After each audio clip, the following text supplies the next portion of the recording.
Do you have any idea how much it's going to cost you to send the little ones to college? How about $300,000 each? Joining us on 710 KURV, financial strategist Clark Hodges. Well, not all of us are going to be sending our kids to Harvard University, Clark. So how about a Texas school? Have you had a chance to calculate that?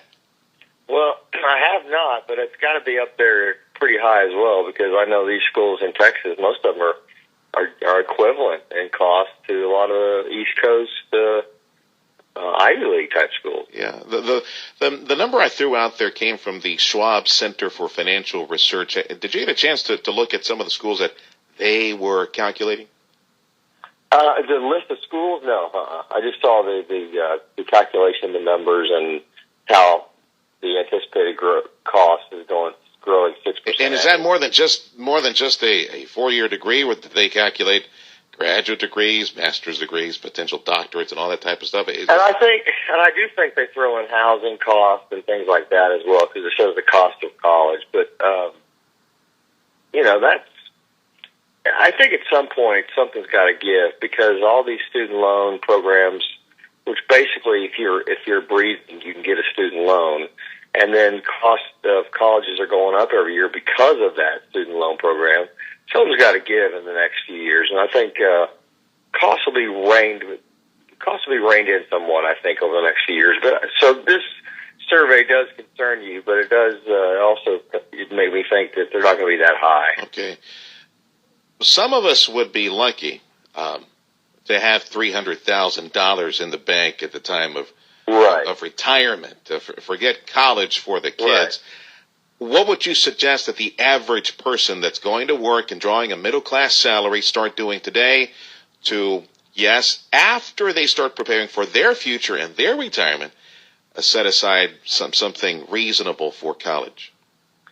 Well, my advice, what I do with my children, is set up a dollar cost average mutual fund account and start it the day they're born. You can invest in a mutual fund in some cases for as little as $250, and then you can add $50 a month to that. And if you'll start that when they're born and automate it so it's getting out of your hands, you're not having to write a check every month. Yeah, the automatic draft every month. Yes, yeah. It's always going to make it automated. Yeah. So you'll forget that you're doing it sometimes. But I think that's the smartest way to get started. And then I think anytime grandparents or birthday money comes in the door, send part of that to that account. Yeah. No, I understood. Yeah, that's a good idea. And don't sit back and worry about the market too much. Just make sure that you're doing that dollar cost averaging.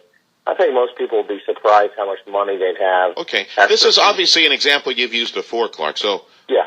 What is it? In 18, they're born. 18 years later, time to go to college.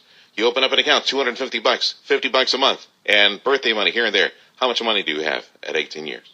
Well, I can give you a pretty good ballpark, real-world example, but $50,000. Okay.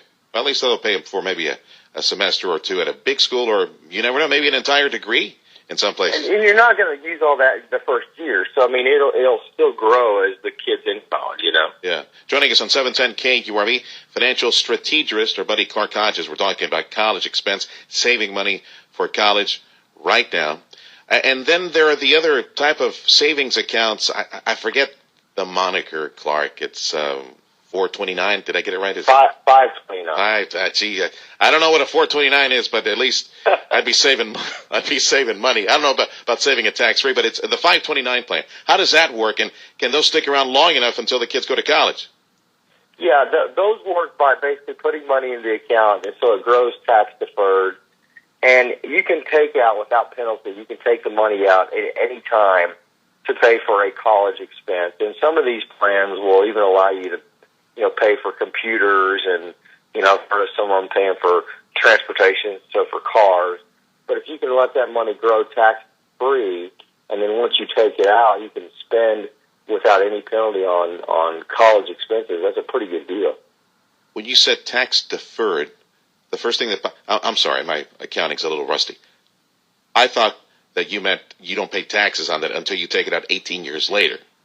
Well, you can take. You're right. Like if you put in $5,000, let's say, and by the time the child's 18, it's $20,000, then that $15,000 you're not taxed on.